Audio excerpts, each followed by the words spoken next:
सब कोई चाहता है सुख, शांति, आनंद। प्रत्येक जीव करता है, केवल क्यों करता है? केवल सुख, आनंद और शांति के लिए। परंतु आश्चर्य की बात है, भौतिक जगत में जितना भी कर्म है, समस्त कर्म का प्रारंभ में तो कुछ सुख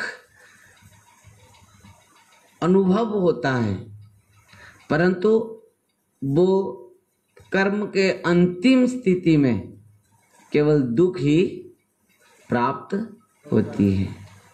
ध्यान देना, समस्त भौतिक जगत के कर्म का जो फल है वो है दुख। परंतु हम जितना इस भागवत धर्म, सनातन धर्म, आध्यात्मिकता में हमारा जीवन, हमारे जीवन की गति, हमारे कर्मों, हमारे आचरण, सब कुछ यदि आध्यात्मिकता हो जाए तो जीव को परम, ऐसी बात नहीं है। हम ये नहीं कह सकते कि आप बहुत बढ़िया सुंदर मकान बनाएं, बनाना भी चाहिए, परंतु एक बात को ध्यान देना, वो मकान भगवान के नाम के ऊपर लिखना चाहिए। आप देखोगे वृंदावन में जाओ, कितना भी सुंदर घर भी क्यों न हो, वहां पर लिखा है क्या? ब्रजवासी रहते हैं पर लिखा है श्री राधा माधव कुंज बिहारी मंदिर। इस प्रकार आप आपके घर बनाए, मकान बनाए, पर उसको घर और मकान नहीं रखें, उसको मंदिर बना दें।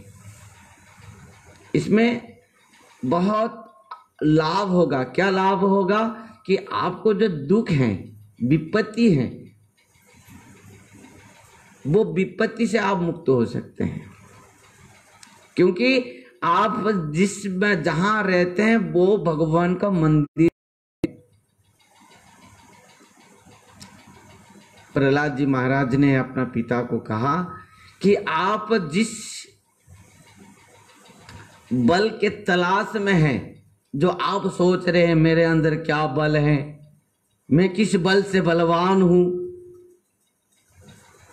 आज पहली बार नहीं, पहले से भी प्रहलाद जी महाराज के बल में वो हिरण्यकश्यप आश्चर्य हैं। जबकि हिरण्यकश्यप सोच रहा है कि मैं जब क्रोधित हो जाता हूं, जब मैं मेरा बल को प्रदर्शन करता हूं, तब स्वर्ग के इंद्र भी डर के भागता है। त्रिभुवन में कोई नहीं है, पाताल से लेके सुतल से लेके नीचे 7 तल और ऊपर 7 लोग, नीचे 7 लोग, कोई भी ऐसा माने व्यक्तित्व तो नहीं है, जो भी हो क्यों न हो, चाहे दानव भी क्यों न हो, चाहे मनुष्य मानव भी क्यों न हो, परंतु एकमात्र 5 वर्ष के बालक हैं। ध्यान देना, एक 5 वर्ष के बालक हैं, और जिसको डर रहा है कौन? हिरण्यकश्यप। क्यों? वो बालक के अंदर क्या है? इतना शक्ति कहां से है? हिरण्यकश्यप कह रहा है, तू कह रहा है कि तेरा प्रभु है, विष्णु है, भगवान है, सर्वत्र हैं, सर्वत्र विद्यमान है, हर वस्तु में वो प्रकट हैं, हर जीवों के अंदर प्रकट हैं, उनके बल में सब कोई बलवान है। कीड़े चेटा से लेके ब्रह्मा तक सब कोई बलवान है तेरा प्रभु के बल में। तेरे अंदर में भी वही बल है, तो दिखा दे तेरे प्रभु को। मैं भी दिखना चाहता हूं। देख पाएगा हिरण्यकशिपु? क्यों नहीं? कुंती माता इस बात के ऊपर एक बात कुंती माता स्तुति में कहा है। कुंती माता ने कहा माया जवनिका छन्नम अज्ञा मदे खजे वयम नलक्ष्य से मुड़दृशा नट नाट्य धरो जथा। ध्यान देना, कुंती माता ने कहा कि जिस प्रकार एक के आप उधर हैं मैं इधर हूं और बीच में एक पर्दा डाल दिया जाए, यदि बीच में एक पर्दा है, आप उधर हैं मैं इधर हूं, क्या मैं आपको देख पाऊंगा? उसी प्रकार पान के बीच में एक माया रूप पर्दा है, जिसके कारण भगवान होते हुए भी जीव अनुभव नहीं कर पा रहा है, इस माया के कारण, और कुछ नहीं। और वो माया क्या है? अभिमान।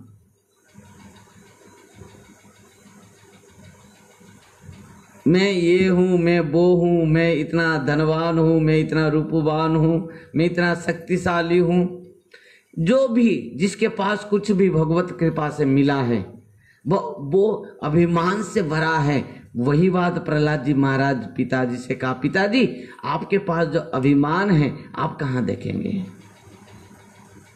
परंतु भक्त की कृपा हो जाए तो भगवान निश्चित दर्शन देंगे, चाहे क्यों न हो, भगवान दर्शन देंगे। और वही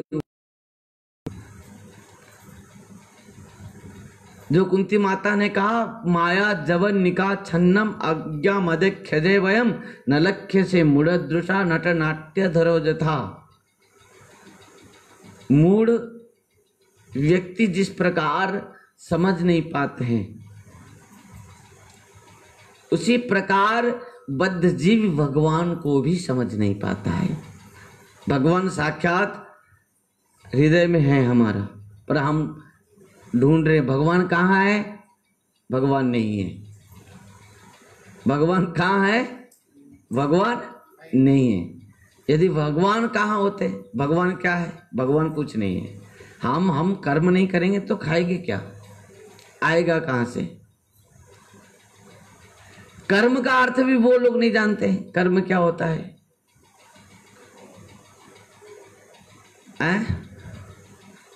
चोरी करना भी कर्म है, परंतु वो केवल नरक जाने के लिए है। समझ पाए? तो जो भी हो, सत्य बोलना भी कर्म है जो भगवत धाम तक पहुंचा देता है, और झूठ बोलना भी कर्म है जो नरक तक पहुंचा देता है। दोनों बात है। कर्म तो किया, कर्म अकर्म विकर्म वेद प्रणयित धर्म यधर्म जद विवर्जय। वेद नारायण साक्षात स्वयंभू रीति सुश्रमा। जो भी हो, आज प्रहलाद जी महाराज ने पिताजी को सिखाया, पिताजी सुनो, भगवान सर्वत्र हैं, सर्वत्र विद्यमान हैं।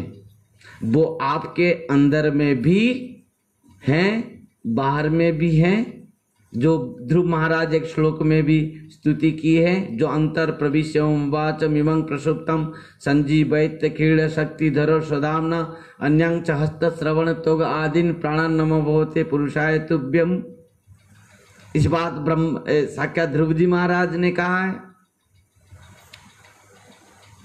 परंतु ध्रुव प्रहलाद जी महाराज ने एक सुंदर बात यहाँ पर पिताजी से कहा पिताजी आप कह रहे हैं कि मैं त्रिभुवन को जय कर दिया हूं। ध्यान देना, हिरण्यकश्यप क्या कह रहा है? मैं त्रिभुवन को जय किया हूं, स्वर्ग मर्त्य पाताल त्रिलोक को मैं जय कर लिया हूं। परंतु प्रहलाद जी महाराज ने पिताजी से कहा पिताजी आप तो त्रिभुवन को जय कर लिया है, क्या आप आपको खुद को जय कर पाए हैं?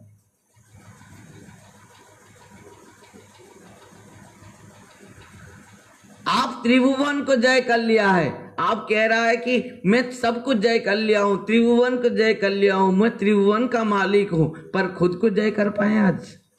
आज तक आप खुद को जय कर पाए हैं? मतलब आपके अंदर में जो शत्रु बैठे हुए हैं, काम, क्रोध, लोभ, मोह, मद, मात्सर्य आदि, अभिमान, अहंकार इत्यादि जो षड रिपु हैं, 6 प्रकार के शत्रु हमारे अंदर में हैं, उनको हम जय नहीं कर पाए हैं, तो हम त्रिभुवन को कैसे जय कर पाएंगे?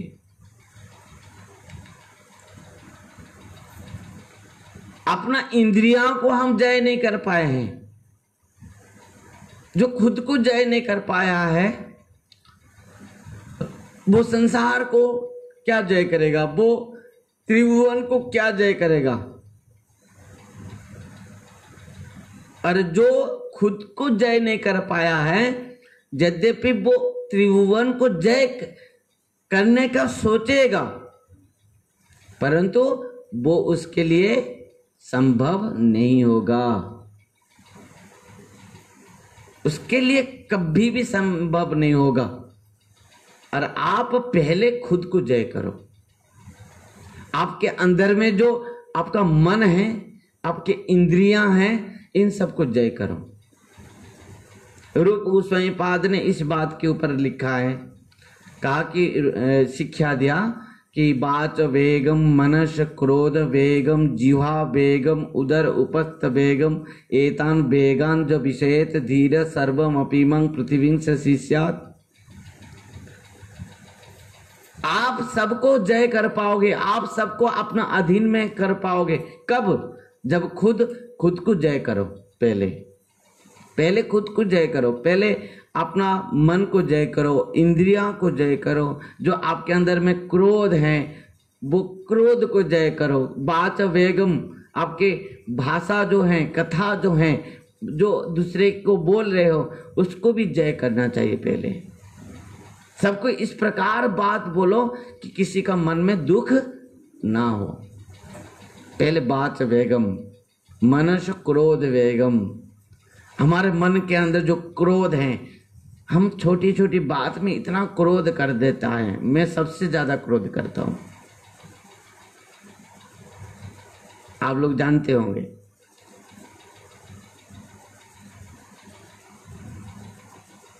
और क्रोध क्यों करता हूं और क्यों करना चाहिए, वो बात आगे भी हम सुनेंगे। तो वाच वेगम, मनस क्रोध वेगम, जिह्वा वेगम। जीव के भी वेग हैं। जिह्वा वेग क्या है? आऊ आऊ आऊ आऊ, इधर उधर खाएगा। क्या खाएगा, क्या खाएगा, क्या खाएगा, क्या खाएगा? दिन भर बकरा बकरी जैसे उनके मुंह चलते रहेगा, चुटकली मुटकली सब, बस बस बस। और इधर कहते हैं कि जिह्वार लालसा जई इति उति धाय, शिष्णो दर परायण कृष्ण नाई पाए। जिह्वार लालसा जई इति उति धाय, जिह्वार लालसा जई इति उति धाय, शिष्णोदर परायण कृष्ण नाई पाए। शिष्णोदर परायण कृष्ण नाही पाए। दोनों हाथ ऊपर उठा के हरे कृष्णा कृष्णा कृष्णा हरे हरे, हरे राम राम राम हरे हरे, हरे कृष्णा कृष्णा कृष्णा हरे हरे, हरे राम राम राम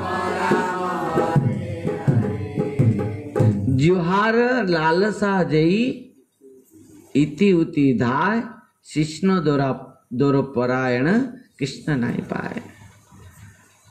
जो खीड़ी पूड़ी कचौड़ी पुआ हैं सब खा के क्या होगा, भगवान नहीं मिलेंगे। जब तक जो खाने की लालसा जिसके अंदर है वो कभी भगवत भजन नहीं कर पाता है। पहले पेट भर देगा, खा लेगा, उस नींद आ जाएगी, बस हो जाएगा, हो गया भजन।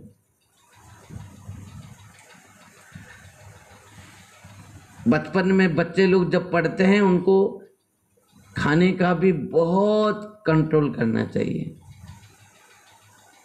समय के अनुसार सोना है, खाना है, उठना है, जगना है, पढ़ना है, तब जाकर वो आगे बढ़ पाएंगे। उसी प्रकार एक साधक के लिए भी उनका खाना पीना सोना जगना सब प्रकार का समय के अनुसार होना चाहिए, जबकि वो भजन कर पाएगा, स्वाध्याय कर पाएगा, अध्ययन कर पाएगा, ग्रंथ अध्ययन कर पाएगा, वो आगे बढ़ पाएगा। बहुत जरूरी है। जब तक इंद्रियां संयमता नहीं है तब तक आप स्वाध्याय नहीं कर पाओगे। स्वाध्याय एक तपस्या है। स्वाध्याय का समझ पा रहे हो ना, पढ़ना, पढ़ाई। स्वाध्याय आप ये मत समझिए कि स्वाध्याय एक मामूली बात है, मामूली सी बात नहीं है। स्वाध्याय एक तपस्या है, वो एक वर है, एक भगवत गिफ्ट है, भगवत कृपा है, माता सरस्वती माता की कृपा है, भगवान की कृपा है स्वाध्याय। हाँ, इसके लिए विद्यार्थी पहले सरस्वती माँ की स्तुति करते हैं। स्कूल में जाके घर में पढ़ने से पहले माता सरस्वती माता की प्रार्थना गाते हैं, स्तुति करते हैं। जो भी हो कि प्रहलाद जी महाराज ने पिताजी से कहा कि जब तक आप अपना इंद्रियां मन को आप कंट्रोल नहीं कर पाए, अपना बस में नहीं कर पाए, अपना साधन में नहीं ला पा रहे, वो आप त्रिभुवन को जय कर लिया पर खुद को जय नहीं कर पाया है। ध्यान देना। वाच वेगम मनुष्य, क्रोध वेगम, जिह्वा वेगम, उदर उपस्थ वेगम। इन समस्त वेग को जो कंट्रोल कर पाया है, संयम कर पाया है, उनको कहा जाता है गोस्वामी। क्या है? गोस्वामी। गोस्वामी का अर्थ क्या है? गो अर्थ है गो है गाय। तुम गाय सेवा करते तो गाय के देख, गौ माता है, गौ माने गौ माता। हाँ, भूल नहीं है, गौ माने गौ माता है, और गौ माने भी इंद्रियां होते हैं।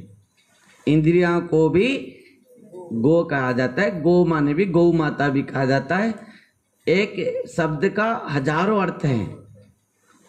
तो गो अर्थ इंद्रियां हैं और स्वामी अर्थ जो उनको बस कर पाया है, साधन में उसको कंट्रोल कर लिया है, जो उनके स्वामी हैं, प्रभु हैं।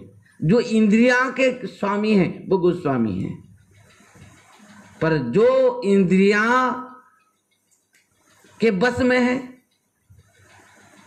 वो गोदास है। हम सब गोदास हैं। खीड़ी पूड़ी कचौड़ी पुआ पैसा धन घर पति पत्नी ये सब के दास हैं हम, इंद्रियां के दास हैं हम।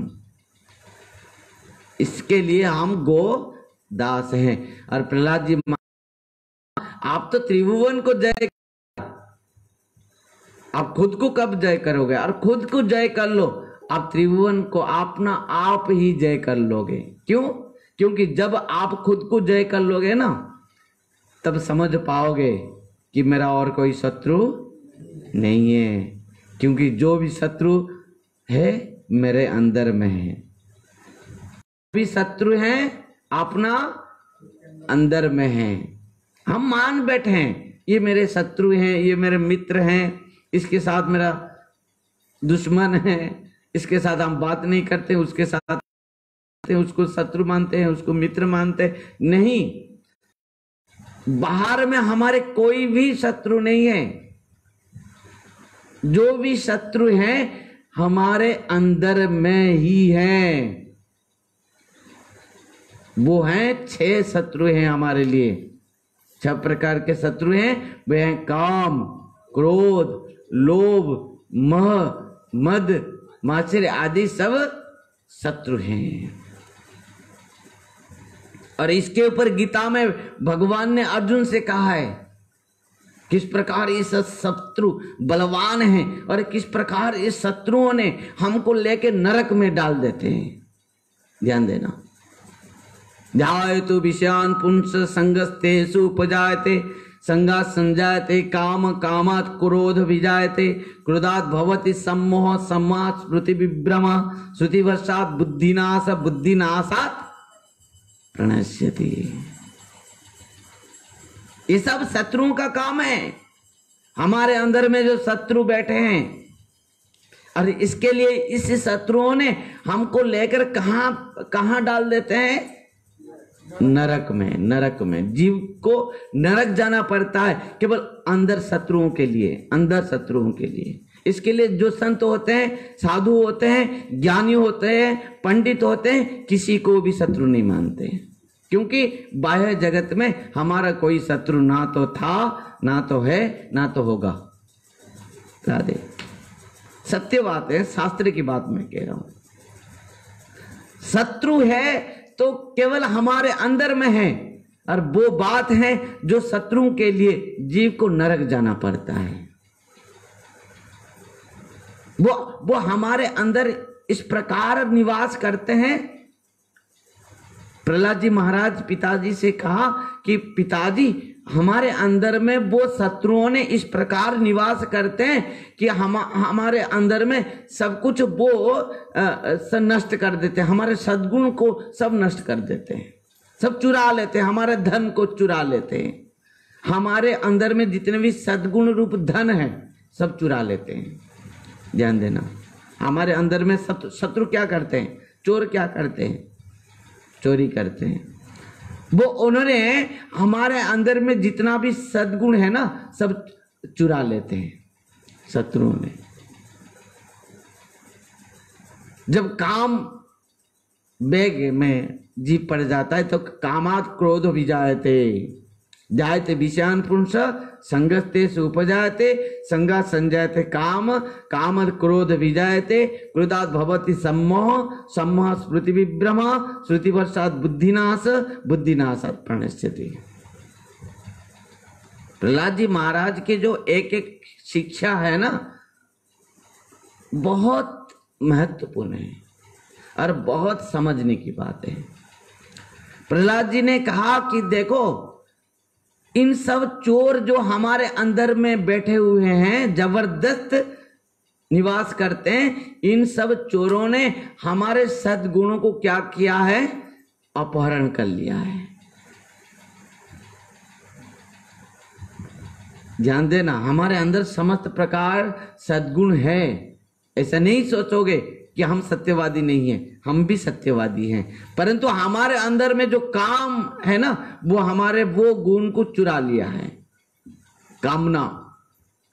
एक उदाहरण दो। तुम्हारे अंदर में माने जो इच्छा होने लगा, कामना होने लगा कि मुझे बहुत सुंदर एक गाड़ी चाहिए और उसके लिए बहुत पैसा चाहिए, तो क्या करोगे? क्या करोगे?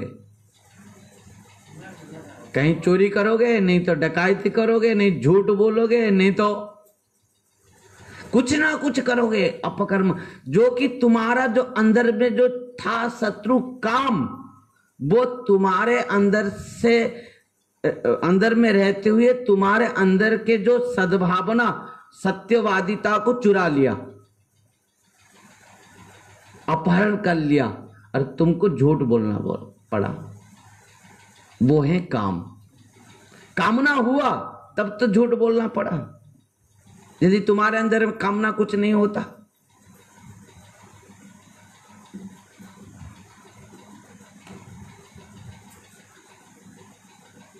तुम्हारे अंदर में यदि कामना कुछ भी नहीं है तो तुमको झूठ बोलना क्यों पड़ेगा?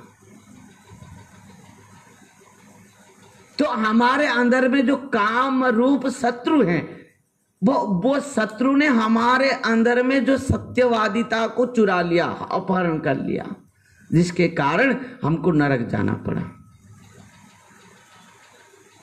समझ लिया बात को?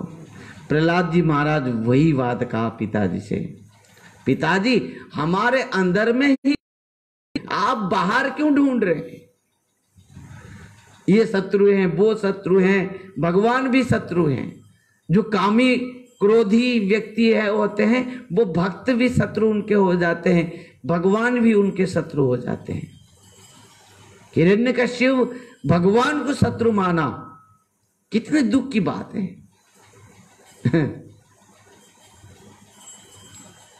भगवान को भी शत्रु माना, उनसे भी द्वेष किया। जितना तपस्या उन्होंने की, उतना तपस्या यदि कदाचित भगवान के लिए कर देता तो भगवान आके उनके गोद में बैठ जाते, भगवान लेके उनके धाम को पहुंचा देते। परंतु इतना साधन से वो इतना इस प्रकार तपस्या की, परंतु किसके लिए, क्यों किया?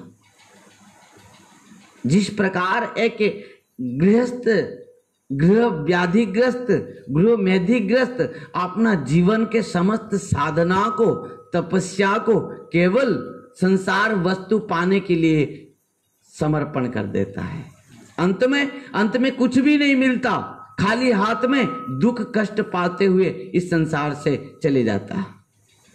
ध्यान देना, अपना जीवन में पूर्ण संपूर्ण भाव से जीवन भर जन्म से मरने तक जितना भी कर्म किया है, जितना भी तपस्या की, जितना भी साधन किया, सब किसके लिए किया, क्यों किया, किस प्रकार किया, और उसमें उसको मिला क्या, प्राप्त क्या हुआ, और उसके बाद उसको वो सब साधन क्या उसके साथ गया, नहीं गया।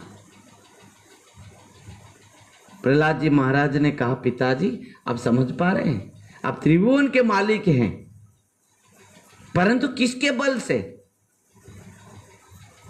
जो आप नहीं समझ पा रहे। क्यों नहीं समझ पा रहे हैं? क्योंकि आपके अंदर में जो शत्रु बैठे हुए हैं ना, काम क्रोध लोभ मोह मद मात्सर्य आदि सब जब शत्रु बैठे हुए हैं ना, इस शत्रुओं ने आपके ज्ञान को चुरा लिए हैं, अपहरण कर लिए हैं, और जिस कारण से आप खुद को भी भूल गए हैं कि आप भगवान का हैं।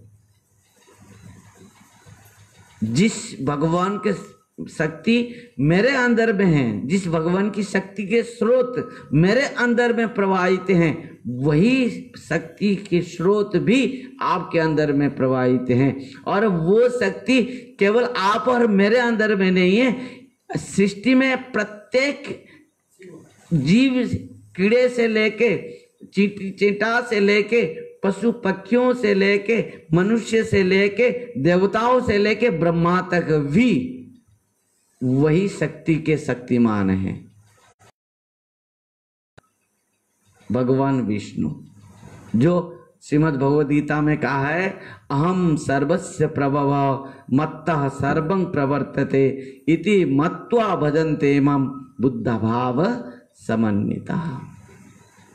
अभी तो मान जाओ, आप नहीं समझ पाओगे। अंतिम तक भी प्रहलाद जी महाराज ने अपने पिता को हाथ जोड़ कर कहा है, अभी भी तो मान जाओ, अभी भी समय है, क्योंकि भगवान इतना कृपालु है।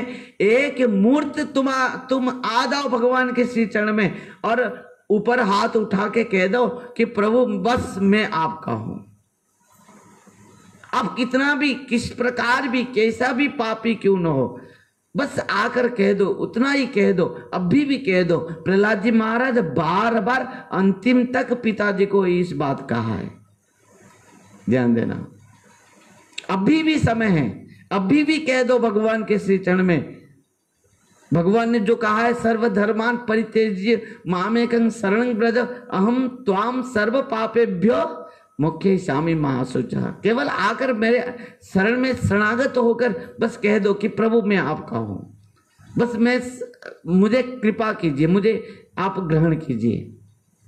प्रहलाद जी महाराज ने कहा, प्रभु पिताजी आप एक बार भगवान के चरण में समर्पित हो जाइए और आप अपना भूल जो आपके अंदर में जितने भी अपवर्ग हैं, काम क्रोध आदि शत्रु हैं, उन सबको आप जय कर लीजिए। देखोगे आपको और कोई भी शत्रु नहीं दिखेंगे। ध्यान देना। परंतु जिस प्रकार को आप मिश्री खिलाइए, जिस प्रकार पीलिया मरीज को मिश्री अच्छा नहीं लगता है, उस दिन भी वो उदाहरण सब दिया गया था। जिस प्रकार नालायक पुत्र को माँ बाप अच्छे नहीं लगते, इस प्रकार एक माने जो कहते हैं क्या, गिरे हुए ब्राह्मण जिस प्रकार वेद अध्ययन को अच्छा नहीं मानता, जिस प्रकार एक जो नालायक शिष्य शिष्या हैं गुरुदेव को नहीं मानते, गुरुदेव उनको अच्छा नहीं लगता, जिस प्रकार एक विचारिणी स्त्री पति को सम्मान नहीं देती, पति की सेवा नहीं करती और पति को भी प्रेम नहीं करती, पति को अपना नहीं मानती, जिस प्रकार चोर चंद्रमा को क्या करता अच्छा नहीं मानता, उसी प्रकार इस संसार विषयासक्त जीव को यदि भगवान की कथा कहोगे तो उसको अच्छा नहीं लगता, कभी भी अच्छा नहीं लगेगा। क्योंकि यहां पर बैठेगा तो केवल क्या सुनेगा, जो उसको अच्छा नहीं लगेगा। अब देखो मेरा याद है आज भी, जब हम पहले आया था, उधर था हम लोग पहले महाराज, इनके घर महाराज के घर, उनके घर, फिर वहां पर हम रहते थे। वहां पर क्या हुआ कि हर एकादशी के बाद द्वादशी के दिन प्रायतः मेरा इच्छा था कि सब हमारे जितने भक्त एकादशी व्रत रखते थे, सबको मेरा इच्छा था कि आप लोग आए और प्रसाद पाए। द्वादशी में प्रायतः कोई आते थे, इच्छा भी था, मैं कभी कभी बुलाता था।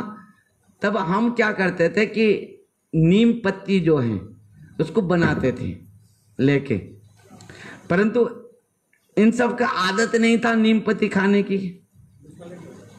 नहीं वो है नहीं, हाँ।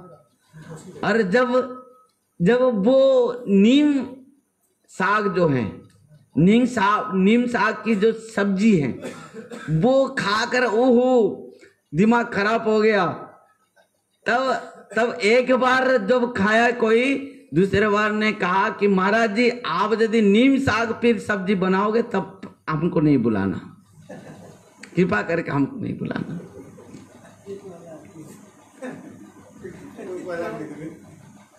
और एक बार क्या हुआ था हमारा, बहुत माने मजा की बात है, नाम तो नहीं कहूंगा, तो बहुत सुंदर चटनी बनाए थे।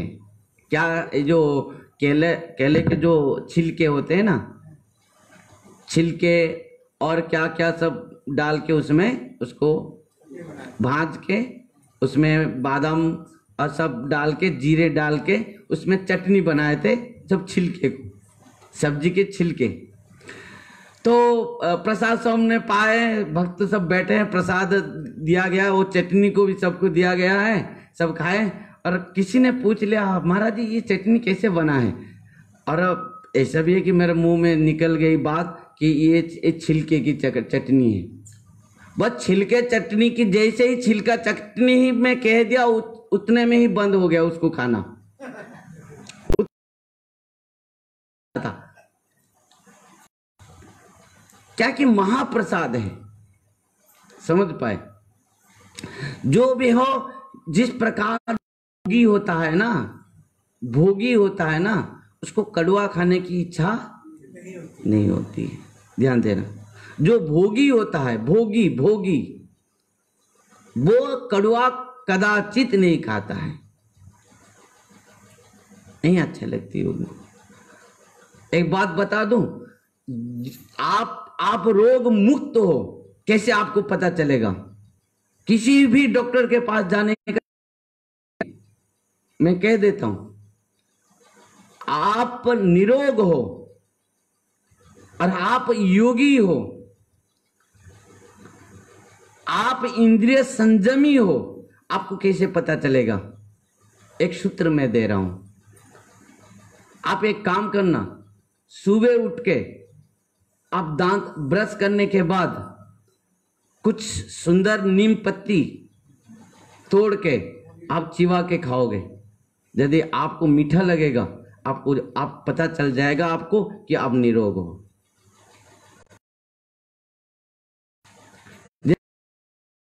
आपको मीठा लगेगा तो आपको पता चल जाएगा कि मैं निरोग हूं, मैं आत्म संयमी हूं, मैं योगी हूं।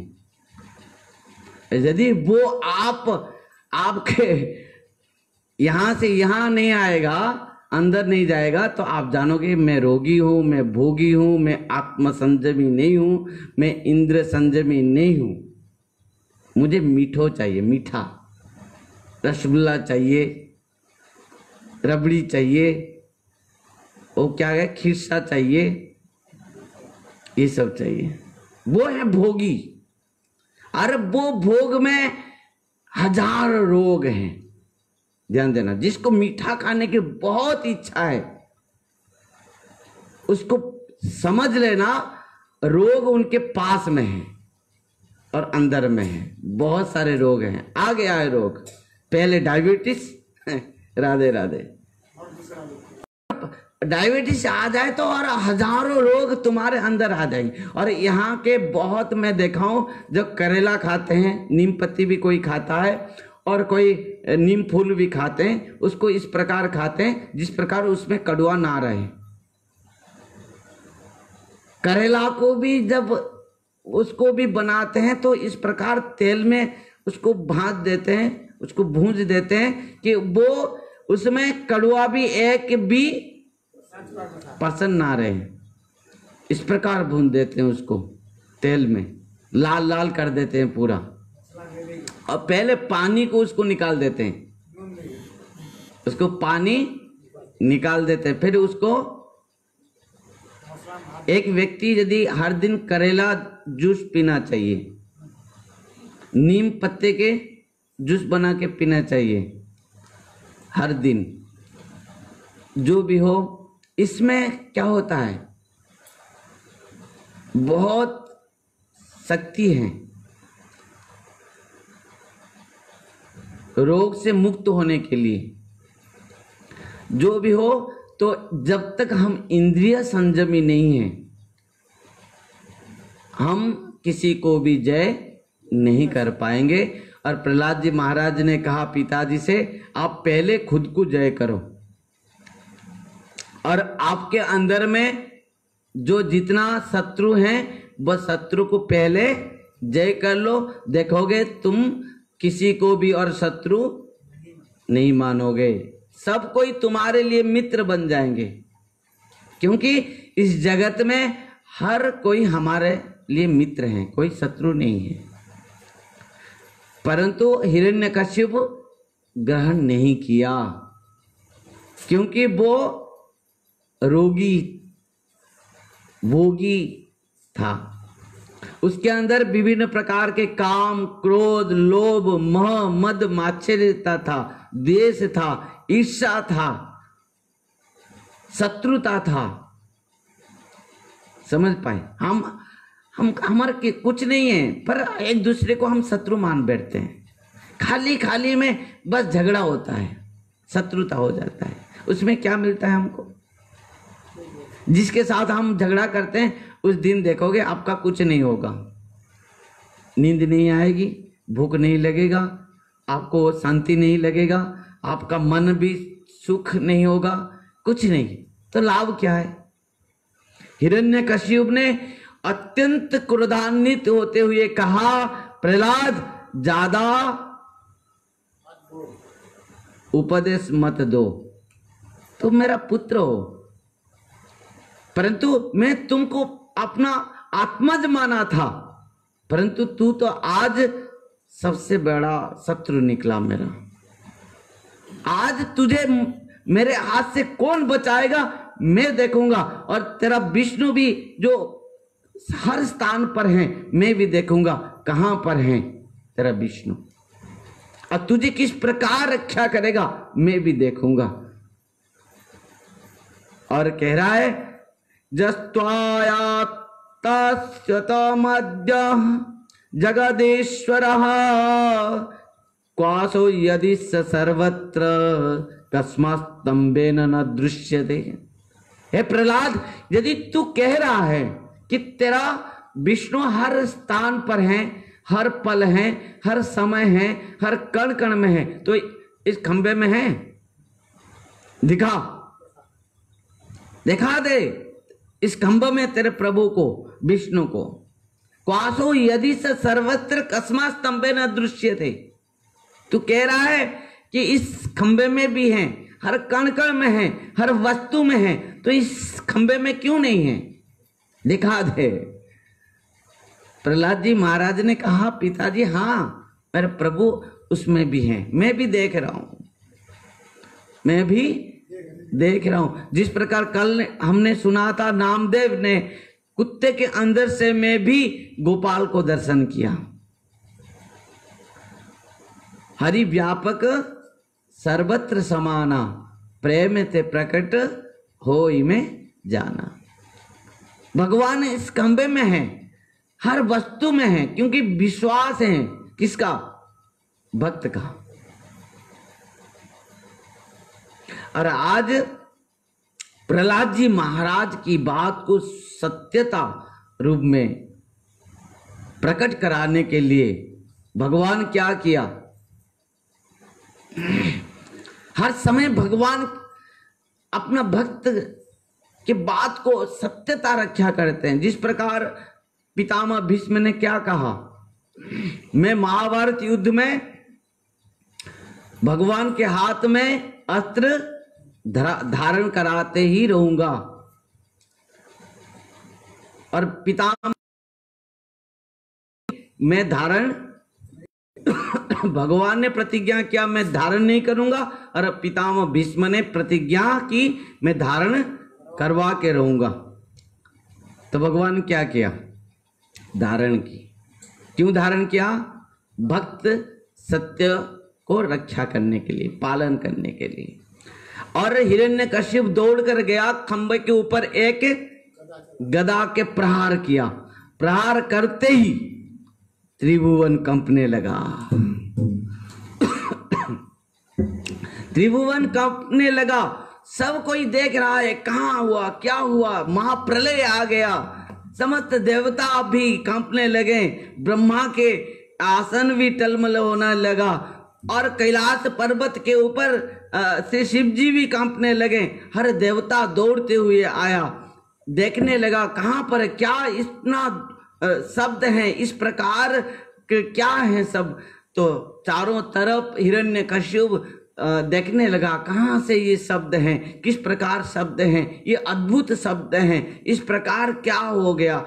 चारों तरफ देखते हुए कहीं भी कुछ भी नहीं देख पाया, और अंत में देखा वही खंबे के अंदर से भगवान नृसिंह भगवान प्रकट हो गए। बोले श्री नृसिंह भगवान की, बोले श्री नृसिंह भगवान की, बोले श्री नृसिंह भगवान की। कि सत्यं विधातुं निज भृत्य भासितं व्याप्तिं च भूतेषु रक्षणेषु तात्मना अदृश्यता तद्भुत रूपद्वहन स्तंभे सभायं न मृगं न मानुषम। सुखदेव बाबा इस बात को परीक्षित महाराज को सुना रहे हैं। और यहाँ इधर नारद जी युधिष्ठिर महाराज से कहा, हे राजन सुनो, जैसे ही खंबे के अंदर से एक अद्भुत रूप देखा। कौन देखा? हिरण्यकश्यप। क्या देखा? ना तो नर है ना तो सिंह है, आधा नर और आधा सिंह। सत्यं विधातुं निज भृत्य भाषितम व्याप्तिं च भूते सुरेखड़े श्रुतात्मनः अदृश्यता तद्भुतरुत्पद्भान तंबे सभायं न मृगं न मानुषम। ना तो मृग है ना तो मानुष है। इस प्रकार नरसिंह रूप को दर्शन करके आज देखते ही रह गया। कौन? हिरण्यकश्यप। ये कौन है? ये कहां से आया? किस प्रकार आया? फिर मन ही मन चिंता कि आहो ये विष्णु माया है। निश्चित भाव से विष्णु माया करते हुए इस प्रकार प्रकट हुआ है मुझे मारने के लिए, बद्ध करने के लिए, परंतु वो तो संभव नहीं है। क्यों? क्योंकि मैं किसी के हाथ में भी मरने वाला नहीं हूं। मन ही मन रसगुल्ला खाया। पर क्या होगा? फिर अपना गदा उठाया, युद्ध करने के लिए दौड़ते हुए गया। नारद जी कहा युधिष्ठिर महाराज से, राजन जिस प्रकार गरुड़ जी महाराज सांप को पकड़ लेते हैं, उसी प्रकार जैसे ही हिरण्यकश्यप गदा लेकर दौड़ते हुए गया और भगवान नृसिंह भगवान के ऊपर आक्रमण करते ही भगवान ने क्या किया? पकड़ लिया। जिस प्रकार गरुड़ महाराज जिस प्रकार सांप को अत्यंत अनायास से ही पकड़ लेते हैं, उसी प्रकार भगवान ने पकड़ लिया और अपना एक अंगुली में पकड़ के उसके रख दिया। वो इस प्रकार हिल भी नहीं पाया। कौन? हिरण्यकश्यप। सोचा कि ये कौन है, किस प्रकार है। फिर भगवान ने थोड़ा कौतूहल देखने के लिए उसको छोड़ दिया। नारद जी कहते हैं जिस प्रकार गरुड़ जी सांप के साथ खेलते हैं, कभी पकड़ लेते हैं, कभी छोड़ देते हैं, कभी पकड़ लेते हैं, कभी छोड़ देते हैं। अब देखे होंगे पक्षियों ने जब किसी भी कीड़े को खाते हैं, कभी उसको पकड़ लेते हैं, फिर छोड़ देते हैं, चुंच में पकड़ लेते हैं, छोड़ देते हैं, फिर खेलते खेलते खाते हैं उसको खिलाते हुए हैं, और जो खेलते हैं उसके साथ। उसी प्रकार भगवान ने खेलने लगे, युद्ध करने लगे। कभी छोड़ देते हैं, कभी पकड़ लेते हैं। ये गदा के दौड़ के जाता है, मार प्रहार करता है भगवान के ऊपर। वो भगवान कभी पकड़ लेते हैं, भगवान भी मार देते हैं उसको गदा में। इस प्रकार युद्ध चला। देवता सब क्या किया? बाहर नहीं आए, देवता भी बाहर नहीं आया। ऊपर भी है देवता सब, और मेघ के पीछे, बादल के पीछे रह के थोड़ा सा देख रहे हैं, फिर छिप जाते हैं, फिर थोड़ा देख रहे हैं, फिर छिप जाते हैं। क्यों? अभी भी डर है देवताओं का। यदि ये असुर नहीं मरा, यदि ये असुर नहीं मरेगा तो हमारा क्या अवस्था होगा? मर जाए तो अच्छा है। जिस प्रकार जब चुनाव के समय में क्या होता है, जो दुष्ट लोग खड़े होते हैं, पर लोग कहते हैं हाँ तुमको हम दिए हैं, हम वोट तुमको ही दिए हैं, छिप जाते हैं। फिर हाँ तो जब बैठ हो जाता है, हाँ मुझे, हाँ तुझे ही दिया। जब उनको पूछा जाता है किसको वोट देना, जो जीतेगा उसको ही हम वोट दे दिया है। वोट जो जीता है उसको ही वोट मिला है, नहीं तो तू कैसे जीता? उसी प्रकार देवता लोग तो वही है, कपट के शिरोमणि है देवता, और ठग भी है। तो देवता क्या कहा कि भगवान तो युद्ध कर रहे हैं, भगवान उन्हीं के लिए युद्ध कर रहा है भगवान। और देवता, इंद्र आदि देवता थोड़ा देख लेते हैं और बादल के नीचे छिप जाते हैं। उनके दोनों तरफ से फायदा है। यदि हिरण्यकश्यप मर जाता है तब भगवान की स्तुति करेंगे, यदि नहीं मरता फिर छिप जाएंगे। यदि सामने आएंगे तो भगवान यदि चले जाने के बाद इनका भी 12 बजा दे, ये असुर तो छोड़ेगा नहीं किसी को। तो छिप कर देख रहे हैं और भगवान के साथ नृसिंह देव के साथ हिरण्यकश्यप युद्ध कर रहा है। ठीक संध्या के समय भगवान ने क्या किया कि हिरण्यकश्यप को पकड़ लिया, उठा लिया, दिल्ली में जाके बैठ गया और अपना जांग के ऊपर। किसको? हिरण्यकश्यप को। क्या किया हिरण्यकश्यप? भगवान ने अपना नाखून को उठाया,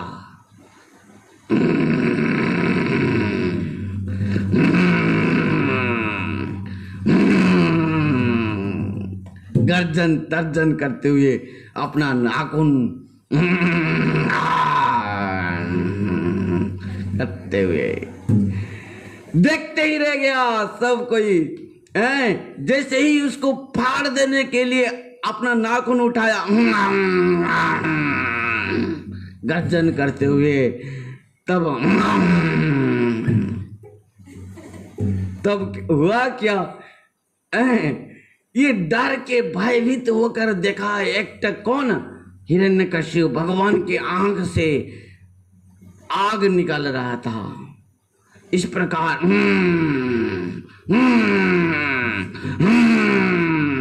करते हुए जैसे ही मानने के लिए भगवान उद्यत होते हैं, तब हिरण्यकश्यप कहता है कि आप मुझे नहीं मार पाओगे। भगवान ने कहा क्यों नहीं मार पाऊंगा तुझे? ना मैं वर पाया हूं। कहां से? कौन दिया है तुझे वर? ना मुझे ब्रह्मा ने वर दिया है। क्या वर दिया?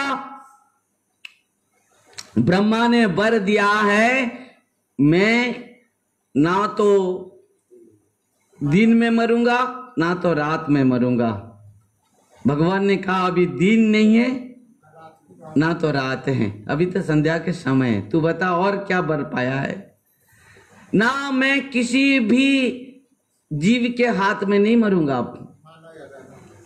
मैं मनुष्य नहीं हूं या पशु नहीं हूं, और अस्त्र में नहीं मरूंगा, शस्त्र में नहीं मरूंगा। भगवान ने कहा किसी भी अस्त्र में धारण नहीं किया हूं। देख, किसी भी मांस में नहीं मरूंगा। भगवान ने कहा अभी अधिमास चल रहा है, अभी मांस नहीं, किसी भी वर्ष में नहीं मरूंगा, मांस में नहीं मरूंगा, दिन में नहीं मरूंगा, रात में नहीं मरूंगा, आसमान में नहीं मरूंगा, जमीन में नहीं मरूंगा। देख, जमीन नहीं है कि आसमान नहीं है, मैं तो तुझे अपना जांग के ऊपर रखा हूं। और अंत में कहा कि इस सृष्टि में, मतलब ब्रह्मा के सृष्टि में किसी के भी हाथ में नहीं मरूंगा। भगवान ने कहा मूर्ख, ब्रह्मा मेरे पुत्र हैं, ब्रह्मा मेरे से ही सृष्टि हुआ है, मैं ब्रह्मा से सृष्टि नहीं हुआ हूं। तुझे ब्रह्मा के सृष्टि में किसी के हाथ में नहीं मरना है। इसका मतलब ये नहीं कि ब्रह्मा को जो सृष्टि किया है वो नहीं तुझे नहीं मार पाएगा। उतना दिमाग तेरा कहाँ है? यदि तू मांग लेता कि हे ब्रह्मा तुझे जो बनाया है उसके हाथ में भी नहीं मरूंगा, तब मैं भी नहीं मार पाता तुझे। तेरा भी इतना दिमाग कहाँ है?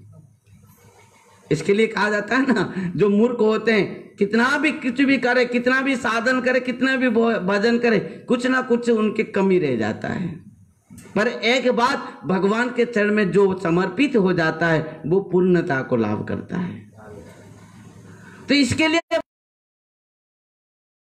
तू तो बहुत तपस्या की, ब्रह्मा को संतुष्ट कर दिया, ब्रह्मा से सब कुछ वर मांग लिया, पर एक वर तू भूल गया। यदि वो मांग लेता तो अमर बन जाता। वो क्या है? तो उतना ही मांग देता कि हे ब्रह्मा जी, तुम्हारे सृष्टि में तो किसी के हाथ, जो सृष्टि किया है उसके हाथ में भी नहीं मरूंगा। पर असुरों का इतना बुद्धि नहीं है। वो समझता है कि ब्रह्मा ही सब कुछ है, इंद्र ही सब कुछ है। जो असुर प्रकृति के लोग होते हैं ना, जो देवा देवियों की पूजा करते हैं, शनि बाबा की पूजा करते हैं, मंगलवार में मंगली माँ की पूजा करते हैं, तो ये जो देवा देवियों की पूजा करते हैं वो लोग मूर्ख होते हैं, मूढ़ होते हैं और असुर प्रकृति के होते हैं। उनके ज्ञान कितना है? वो समझते हैं दुर्गा मैया, मंगला मैया, शनि बाबा ये सब कुछ हैं और कोई नहीं है, पर उतना मांग लेते हैं। क्यों मूर्ख कहा मैंने? क्यों असुर प्रकृति के कहा मैंने? अवश्य दुर्गा पूजा करना उचित है, मंगला माँ की पूजा करना बहुत आवश्यकता है, शनि बाबा की पूजा करना जरूरत है, परंतु उन सब के पूजा करते हुए उतना कहना कि हम हे शनि बाबा भगवान से मिला दो। और शनि बाबा आप नहीं जानते हैं शनि बाबा कितना बड़ा भक्त है भगवान का। आज भी वृंदावन ब्रज 84 कोस में काम्य वन में शनि बाबा के बहुत सुंदर मंदिर हैं। आप जानते हैं शनि बाबा वहीं पर तपस्या किया है भगवान को पाने के लिए, भगवान का दर्शन पाने के लिए। साक्षात शनि जी आज सुंदर मंदिर है।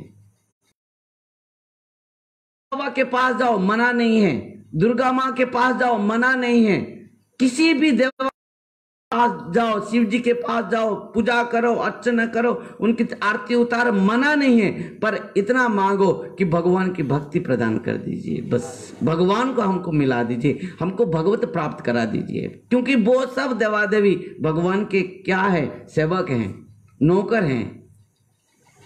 समझ पाए? अरे आप क्या समझ रहे हैं? आप जो देवा देवियों के पास जाके मांग रहे हैं ना, वो तो नौकर थे अभी किसके?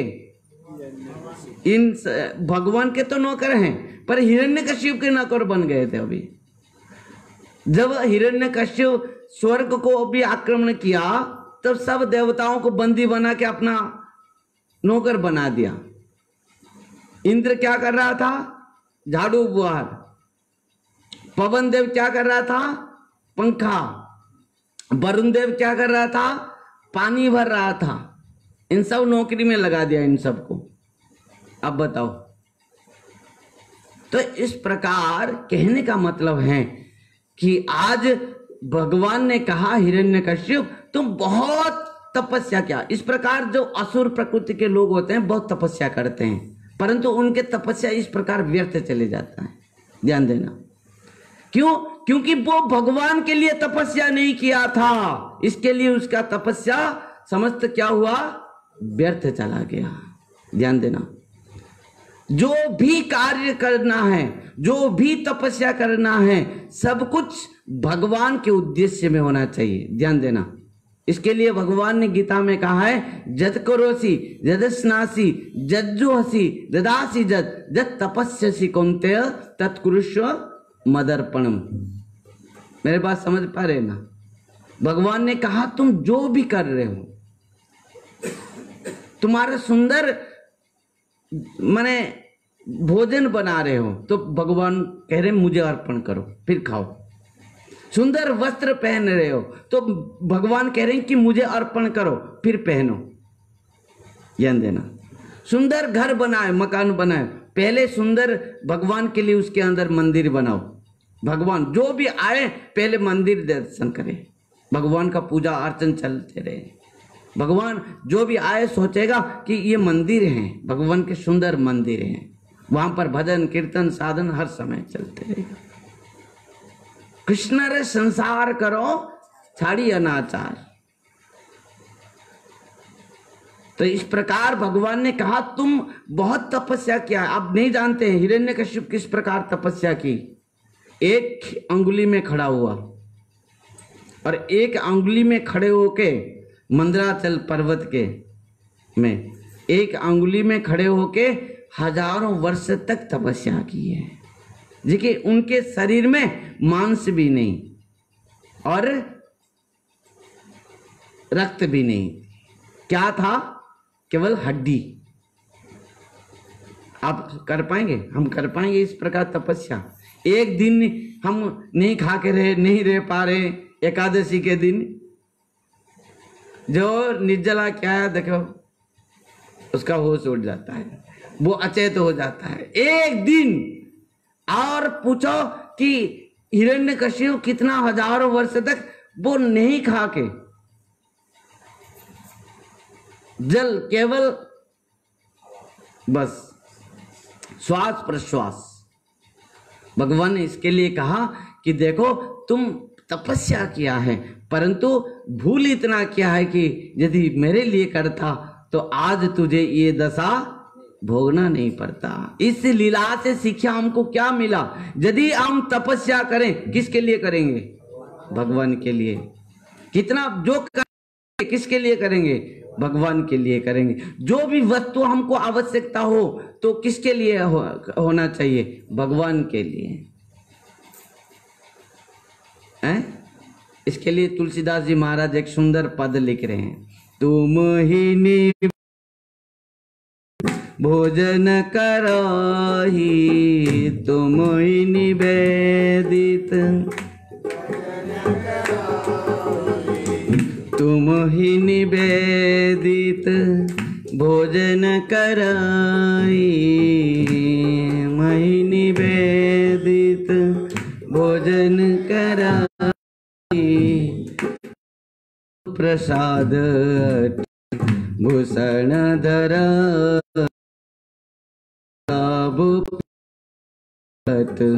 भूषण धर, तुम ही निवेदित भोजन करहि।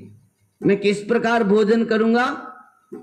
पहले तुमको निवेदन करते हुए। हमारे घर में क्या करते हैं? गृहस्थ लोग क्या करते हैं? बढ़िया बढ़िया करके घर में खाते हैं और भगवान को क्या दे देते हैं? मिश्री थोड़ा दे देते हैं, भोग लग गया हमारा भगवान का। फिर बाद में हम सुंदर कुछ बनाएंगे, पराठा बनाएंगे, आलू पराठा, ये बनाएंगे, वो बनाएंगे, हम आराम से आनंद से खाएंगे। भगवान को मिश्री दे दो, बस उनको बंद कर दो। नहीं, गोस्वामी ने कहा कि तुम ही निवेदित भोजन करई, प्रभु प्रसाद अट भूषण धरई। भगवान को जो इच्छा है, इसका मतलब ये नहीं कि हमारे जो इच्छा है वही भगवान को प्रदान करें। नहीं, भगवान जो इच्छा है, भगवान को क्या इच्छा? गोपाल को अच्छा खीर लगता है, खीर रोज गोपाल को खीर देना चाहिए। गोपाल खीर बहुत पसंद करते हैं, रबड़ी, खीर और मक्खन, ये सब गोपाल के लिए। और राधा रानी क्या, राधा रानी के प्रिय क्या वस्तु है? कड़ी, दही कड़ी, कड़ी सब खाने के लिए बहुत पसंद करते हैं राधा रानी। तो बस आप बरसाना में जाएंगे, हर दिन कड़ी भोग लगेगा। खीर गोपाल के लिए और राधा रानी के लिए कड़ी। कड़ी बात, कड़ी इस प्रकार बहुत सुंदर कि जो भगवान को पसंद है वही हमारा पसंद है, वही खाए, वही व्यवहार करें। आज भगवान ने क्या किया कि हे हिरण्यकश्यप, तेरे पास और कोई उपाय नहीं है, खत्म हो गया तेरा तपस्या। कितना समय में खत्म हुआ? इसके लिए देवा देवियों को जो तपस्या करता है बस कुछ पल के लिए, कुछ समय के लिए है। बस हिरण्यकश्यप का तपस्या खत्म। भगवान ने अपना नाखून से क्या किया? ठीक संध्या के समय में अपना जांघ के ऊपर रखा, देहली के ऊपर बैठा और अपना नाखून में हृदय को, कश्यप के हृदय को एक बार में ही फाड़ के रख दिया। उनके अंदर में जो अंत नारी है उसको उठाया, खेलने लगा, उसको माला, फूल माला जैसे अपना गले में पहना और बस हिरण्यकश्यप को एक स्थान में फेंक दिया।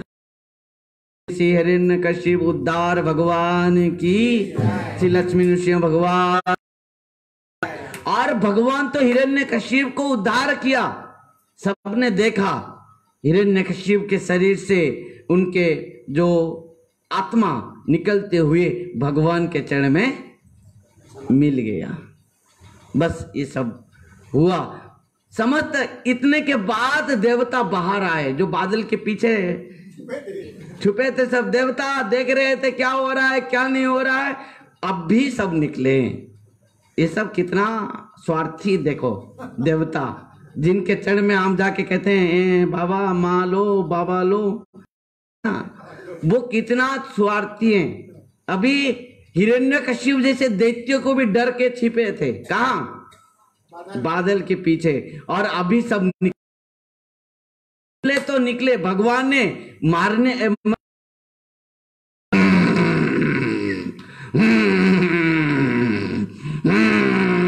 ऐसे होते हुए सिंहासन के ऊपर जाकर बैठ गए, दोनों हाथ में नाखून के ऐसे करते हुए। बुढ़ा ब्रह्मा भी कांप रहा था, क्या हुआ, ये क्या होगा अभी। इंद्र भी पेशाब करके यहाँ पर खड़ा हुआ था। इंद्र चंद्र 33 करोड़ देवा देवी सब खड़े हैं, कोई कुछ नहीं बोल पा रहे हैं, पर ऊपर से सब देवा देवियों ने सब पुष्प वृष्टि कर रहे थे, गंधर्व गा रहे थे स्तुति। और उतने में क्या हुआ, ब्रह्मादि देवता जाकर लक्ष्मी जी माता के चरण में पहुंचे कि माते आप कृपा करके चलिए। माता लक्ष्मी जी ने कहा क्या हुआ, क्या ना, आप जाकर एक बार प्रभु जी को थोड़ा शांत करा दीजिए। और लक्ष्मी जी माँ दूर से जब श्री नृसिंह भगवान को लक्ष्मी जी माँ ने देखा तब उनको भी भय हो गया। लक्ष्मी जी माँ हाथ जोड़कर कहा कि बस हो गया, मैं तो नहीं जाने वाली हूँ। ब्रह्मा का खपड़ी भी गुम हो गया, होगा क्या, अभी 4 खपड़ी वाला ब्रह्मा भी गुम हो गया। अभी प्रहलाद जी महाराज के ऊपर उनकी नजर पड़ी। इतना छोटा सा बालक है, 5 साल के, हाथ जोड़कर नृसिंह भगवान के सामने खड़ा है। ब्रह्मा ने प्रहलाद जी महाराज के ऊपर हाथ देते हुए कहा, पुत्र तुम्हारे लिए प्रभु इस प्रकार रूप ग्रहण किया है, जाओ उनको शांत करो। देखो तुम केवल कर पाओगे और किसी के द्वारा वो शांत नहीं होंगे। प्रहलाद जी महाराज धीरे धीरे भगवान के पास गया, जाकर भगवान के सामने साष्टांग प्रणाम की। प्रणाम करते दोनों हाथ से प्रहलाद जी महाराज को उठाया, अपने गोद में बैठाया। और जैसे ही प्रहलाद जी महाराज भगवान नृसिंह के चरण में माने गोद में बैठ गया, नृसिंह भगवान शांत हो गए। आहा, जिस प्रकार सिंह,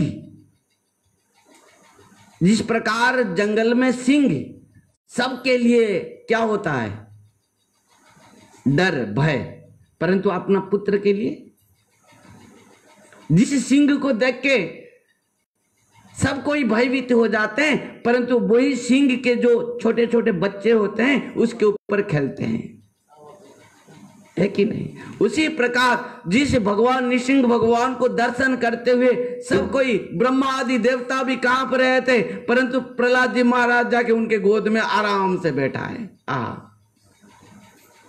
और नृसिंह भगवान अपना दोनों हाथ वरद हस्त को प्रहलाद जी महाराज के अपने मस्तक के ऊपर रख दिया, जिस वरद हस्त को कदाचित कभी भी लक्ष्मी जी के मस्तक के ऊपर भी नहीं रखा था। इस बात को हम आगे श्रवण करेंगे।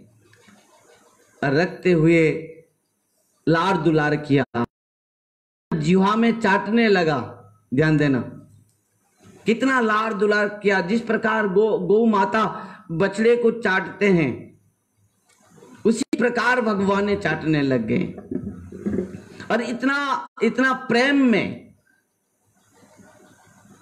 नृसिंह भगवान उनको लाड़ दुलार करते हुए, उतना प्रेम में, और जैसे ही अपना हाथ को रखा और प्रहलाद जी महाराज भगवान के मुख को देखा, भगवान को स्वरूप को देखा, फिर भी जिस स्वरूप को दर्शन करते हुए ब्रह्मा आदि देवता भी डर गए, लक्ष्मी माता भी डर गई, परंतु प्रहलाद जी महाराज बहुत आनंद में आज के चरण में स्तुति की, बहुत सुंदर स्तुति की। प्रहलाद जी महाराज की स्तुति तो कितना दिन चले जाएगा, हम भी श्रवण करते रहेंगे। हाथ जोड़ते हुए प्रहलाद जी महाराज ने कहा कि ब्रह्मा दया सुरगणा मुनियोत सिद्धा सत्य कथान तयो बच संप्रभावे निराधितुं पुरुगुणैरधुनापि पिप्तु किं तष्टुमहर्ति समय हरिरु ग्रजाते हैं। हे प्रभु, जहां पर आपको ब्रह्मा आदि देवता जो सत्व गुण में हैं, जो सत्व गुण में प्रविष्ट हैं, जो ब्रह्मा आदि देवता, ब्रह्मा देह सुरगणा मुनयत हो सिद्धा, कौन कौन हैं? ब्रह्मा जी खड़े हैं, इंद्र खड़ा है, भगवान शंकर भी खड़े हैं, समस्त सिद्ध पुरुष भी खड़े हैं, समस्त संत मुनि ऋषियों भी वहां पर खड़े हैं। परंतु प्रहलाद जी महाराज ने कहा, जिस सत्व गुण धारण करते हुए ब्रह्मादि देवता भी आपको स्तुति करते हुए संतुष्ट नहीं कर पाए, प्रभु क्या मैं कर पाऊंगा? आपको स्तुति करते हुए मैं आपको संतुष्ट कर पाऊंगा? यदि आप सोच रहे होंगे कि मैं आपको संतुष्ट कर पाऊंगा, जबकि ब्रह्मा आदि देवता भी डर गए आपको संतुष्ट करने के लिए, आप प्रकृति में किसी के प्रति आपका कृपा दृष्टि नहीं थी, परंतु मेरे ऊपर ही आपकी कृपा दृष्टि थी। इसी के लिए आप अपने गोद में बैठाया और आप मुझे इस प्रकार प्रेम किया, कृपा की, मेरे ऊपर आप अपना वरद हस्त को रखा। और इसके लिए मैं निश्चित भाव से मैं समझ रहा हूं कि आपको मैं संतुष्ट कर पाऊंगा। यद्यपि रजगुण तम वंश में जात हूं, जन्म हूं, मैं कहां पर जन्म हूं? एक असुर कुल में। भगवान, कल भी मैं निवेदन किया था कि प्रकृति में भगवान ये नहीं देखते कि कौन कहां पर जन्म लिया है, किस कुल में, वंश में जन्म लिया है, भगवान नहीं देखते हैं। भगवान केवल देखते हैं मुझे वो कितना प्रेम कर रहा है, उसके अंदर में मेरे प्रति कितना भाव है, प्रेम है, क्योंकि भगवान प्रेम के भूखा है, वस्तु के भूखा नहीं है। प्रेम के भूखा हूं मैं, अरे प्रेम ही है के सार है, प्रेम से मुझको भजे तो है भव से बेड़ा पार है। जो मुझे प्रेम से भजन करता है, भगवान केवल प्रेम ही देखते हैं। इसके लिए ब्रह्मा भी इसी एक श्लोक में ब्रह्ममोहन लीला में कहा है, ज्ञान प्रयास मधुपास्य मनन्ते एव जीवन्ति सन्मुखरितं भवदीय वार्तम स्थाने स्थिताः श्रुतिगतं तनुवं प्रेषित त्रैलोक्यम। केवल भगवान को संतुष्ट करने के लिए क्या चाहिए? प्रेम, भक्ति, और कुछ नहीं है। तो इसके लिए श्री प्रहलाद जी महाराज ने कहा, निश्चित भाव से यदि मैं एक असुर कुल में जन्म हूं, जो असुर दैत्य क्या है? केवल रजगुण और तम गुण में है। यदि मैं असुर कुल में भी जन्म होकर यदि आपको मैं संतुष्ट कर पाऊंगा, आप समझ रहे हैं, सोच रहे हैं, मैं भी विश्वास कर रहा हूं, निश्चित भाव से मैं आपको संतुष्ट कर पाऊंगा। मन्ये तदावि जन रूप तपः सतोज तेज प्रभाव बल पौरुष बुद्धि जोगः नराधनाय ही भवन्ति परस्य पुंसः भक्त्या तुतोत भगवान गज जूथ पायः। निश्चित भाव से कह रहे हैं कि यदि प्रकृति में आप किसी धन के द्वारा संतुष्ट नहीं होते हैं, ध्यान देना कथा में प्रहलाद जी महाराज कहते हैं प्रकृति में आप धन के द्वारा संतुष्ट नहीं होते हैं, आप रूप में भी संतुष्ट नहीं होते हैं, किसी के रूप में, धन में, ज्ञान में, कुल में, वंश में, किसी प्रकार भी इस समस्त गुण के द्वारा आप संतुष्ट नहीं होते हैं। और इसके लिए आप गजराज, जब गजराज ने आपको पुकारा तब तो आप दौड़कर आए थे उनको रक्षा करने के लिए। इसके लिए भगवान कहते हैं, न मे भक्त चतुर्वेदी मद्भक्त सपच प्रिय तस्मै देयं ततो ग्राह्यम सच पूज्य जथाये हम। भगवान कह रहे हैं कि चतुर्वेदी जन्म लिया है मेरा भक्त, ये गारंटी नहीं है, मैं उसको प्रेम करता हूं ये भी गारंटी नहीं है। परंतु जो सौपच कुल में जन्म होकर भी, यदि चंडाल कुल में जन्म होकर भी यदि उनके हृदय में मेरे प्रति भक्ति है, प्रेम है, वो भी मेरे लिए प्रिय हैं। समझ पाए? नीच कुल न है कृष्ण भजन, नीच कुल न है कृष्ण। सब गाओ। सतकुल विप्र न है भजनेर योग्य,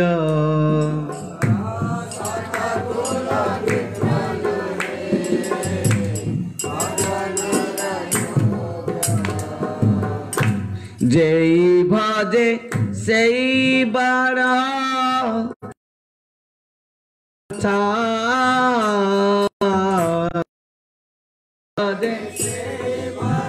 हरि बोल। जेई भजे सेई बड़ा अभक्तहीन चा, सेई भजे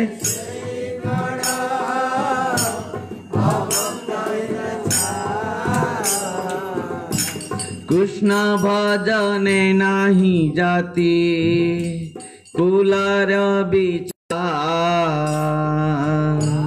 कृष्ण भजने नाही जाती कुलार विचार। हरे कृष्ण कृष्ण कृष्ण हरे हरे, हरे राम राम राम हरे हरे, हरे कृष्ण कृष्ण कृष्ण हरे हरे, हरे राम राम राम हरे हरे। देखो यहाँ पर कृष्णदास कविराज गोस्वामी पाद ने कहा है, नीचे जाति अयोग्य, सतक विप्र न है भजन योग्य, जेई वड अभक्त हीन जाति कुलर विचार। यदि यहाँ देखो, व्याधस्य आचरतं ध्रुवस्य च वय विद्या गजेन्द्रस्य का कुब्जया किंग नाम रूपम अधिकं किंग न सुदाम न धनम, वंश विदुरस्य जादव पते उग्रस्य किंग पौरुषम, भक्त्या तुष्यति केवलं न च गुणै भक्ति प्रिय माधवम। यदि ब्राह्मण कुल में भी जन्म होकर भी, ब्राह्मण के समस्त गुण होते हुए भी, जो ब्राह्मण के पास गुण रहता है, 12 गुण रहता है ब्राह्मण के पास, आज भी ब्राह्मण के पास, यहां प्रहलाद जी महाराज इस बात को कह रहे हैं, यदि एक होकर भी समस्त गुण होने के बाद भी यदि वो भगवान का भक्त नहीं है, भगवान की भक्ति प्रेम उनके हृदय में नहीं है, तो वो कदाचित भगवान को संतुष्ट नहीं कर पाएगा और वो अपना आत्म कल्याण नहीं कर पाएगा, वो अंत में भगवत धाम को नहीं जा पाएगा। यदि किसी चंडाल कुल में जन्म होकर भी उसके अंदर में यदि भगवान की भक्ति है तो भगवान को प्राप्त करने के लिए वो योग्य हैं। ध्यान देना, इसके लिए भगवान जाति कुल वंश धनी धन रूप गुण कुछ भी नहीं देखते हैं, केवल एकमात्र देखते हैं कि उसके भगवान के प्रति कितना प्रेम है, कितना भक्ति है, कितना समर्पण भाव है, बस वो ही देखते हैं। वो अभिमान शून्य है, निर्मल है, मन निर्मल है, भगवान का भजन कर रहा है, वही देखते हैं। इसके लिए हमारे वैष्णव में जब वो भगवान का भक्त बन जाता है तब उसको पूछा नहीं जाता है कि तुम कौन से जाति के हो, कौन से कुल के हो। हमारे वैष्णव दीक्षित हो जाने के बाद, भगवान का भक्त बन जाने के बाद सब कोई भगवान का दास है और उनके गोत्र चेंज हो जाता है। ध्यान देना, वैष्णव के गोत्र क्या होता है, भगवान का भक्त का गोत्र क्या है, अच्युत गोत्र। अच्युत गोत्र मतलब उनका च्युत उनका पतन नहीं है, अच्युत गोत्र है। बस उनका गोत्र बदल जाता है, मतलब उनका पुनर्जन्म होता है। दीक्षा मतलब क्या है, उनका पुनः जन्म होता है। और उनका जो पूर्व आश्रम है, पूर्व जन्म, उसका सब खत्म हो जाता है। इसके लिए यदि हमारा भक्त यदि वो ऐसे भी बहुत सारे भक्त हैं जो म्लेच्छ हैं, मुसलमान में भी जन्म लिया है, परंतु वो महान भक्त बना है। जैसे श्री हरिदास ठाकुर जी महाराज महान भक्त हैं। साक्षात श्रीमन चैतन्य महाप्रभु उनके पास जाते थे खुद महाप्रसाद लेके। ध्यान देना, जिन्होंने जब शरीर छोड़ने से पहले महाप्रभु के गोद में उनको लेके बैठे महाप्रभु, और महाप्रभु को दर्शन करते करते अपना शरीर से प्राण छोड़ दिया। और इस प्रकार मृत्यु हो सकता है कोई ब्राह्मण का? ब्राह्मण कुल में जन्म लेने से कोई ब्राह्मण नहीं हो जाता। भगवान गीता में कहा है कि चतुर्वण्य मया सृष्टं गुण कर्म विभागस, जिसके पास ब्राह्मण गुण है वो ब्राह्मण है। जो ब्राह्मण का वो ब्राह्मण है। जो ब्राह्मण होकर यदि चंडाल का आचरण कर रहा है, मांस खा रहा है, मद्यपान कर रहा है, विभिन्न प्रकार ये काम कर रहा है, तो उनको कदाचित ब्राह्मण स्थान नहीं दिया जा सकता और शास्त्र नहीं देता है। ध्यान देना, जो शास्त्र की बात वही मैं कह रहा हूं। और प्रकृति में ब्राह्मण कौन है, इसी बात को प्रहलाद जी महाराज कहा कि मैं असुर कुल में मैं के रजगुणी और तम गुण हूं। अरे आपको देखो एक बात कह दो, ब्रह्मा कौन है? ब्रह्मा रुद्र है, सर्वश्रेष्ठ ब्राह्मण है ब्रह्मा, है कि नहीं? सर्वश्रेष्ठ ब्राह्मण है। यहां देखो, जो कि सामने खड़ा है भगवान के सामने, वो भी भगवान के गोद में नहीं बैठ पाए। ध्यान देना, ब्रह्मा का भी भाग्य में नहीं हुआ कि भगवान की गोद में बैठना, और भगवान भी उनके मस्तक ऊपर हाथ नहीं रखा। शंकर भगवान साक्षात खड़े हैं, वो भी नहीं बैठ पाए। इंद्र आदि देवता भी बैठे हैं जो सत्वगुण में है, नहीं बैठ पाए।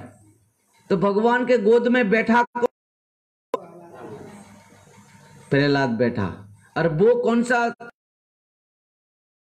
जन्म लिया है? राक्षस कुल में।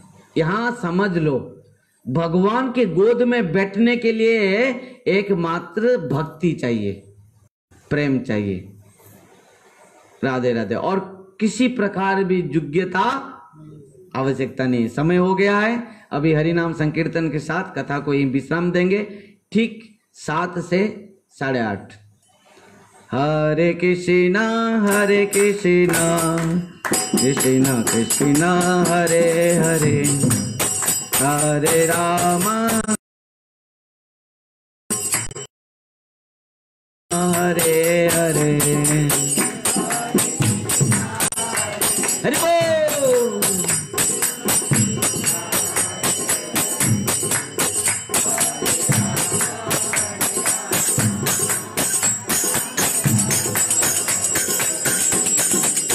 हरे कृष्णा कृष्णा कृष्णा हरे हरे, हरे राम राम राम हरे हरे, हरे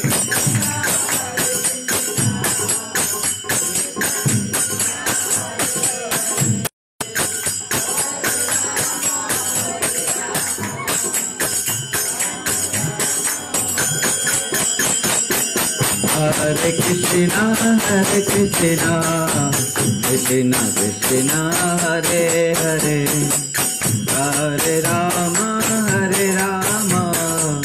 राम राम हरे हरे।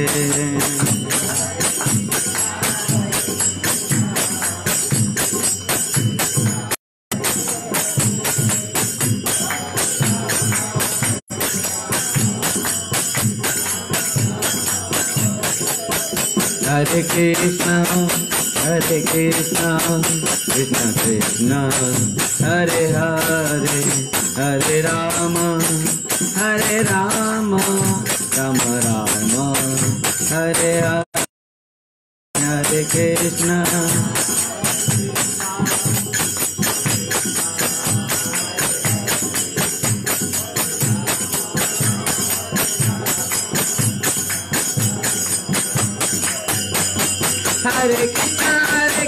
कृष्णा कृष्णा हरे हरे हरे राम राम राम हरे हरे।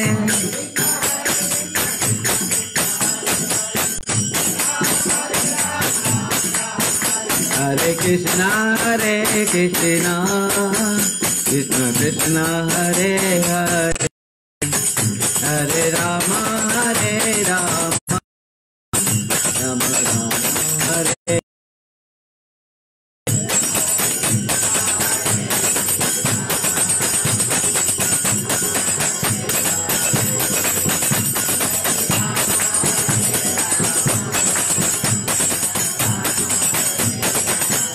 निताय गौर हरि बोल हरि बोल हरि बोल हरि बोल।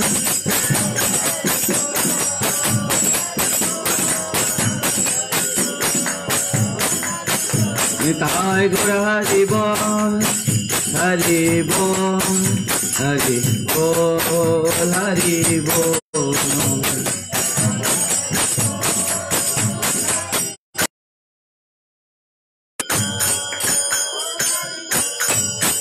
श्रीमद्भागवत महापुराण की जय। श्री महाराज की, सुखदेव गोस्वामी महाराज की, परीक्षित जी की, सुत गोस्वामी पाद की, शौनकादि ऋषिबिंद की, सद्गुरुदेव गुरु महाराज की, हरिनाम संकीर्तन की, श्री कृष्ण चैतन्य की, परम पूज्य परमाराध्य पतित पावन गुरुदेव विष्णुपाद परमहंस परिव्राजकाचार्य वर्जष्टोत्तर शत श्री श्रीमद् भक्ति वैभव पुरी गोस्वामी गुरु महाराज की, नित्य लीला प्रविष्ट जगत गुरु भक्ति सिद्धांत सरस्वती गोस्वामी ठाकुर प्रभुपाद जी महाराज की जय। जय श्री राधे श्याम निताई गौर हरि हरि ओम।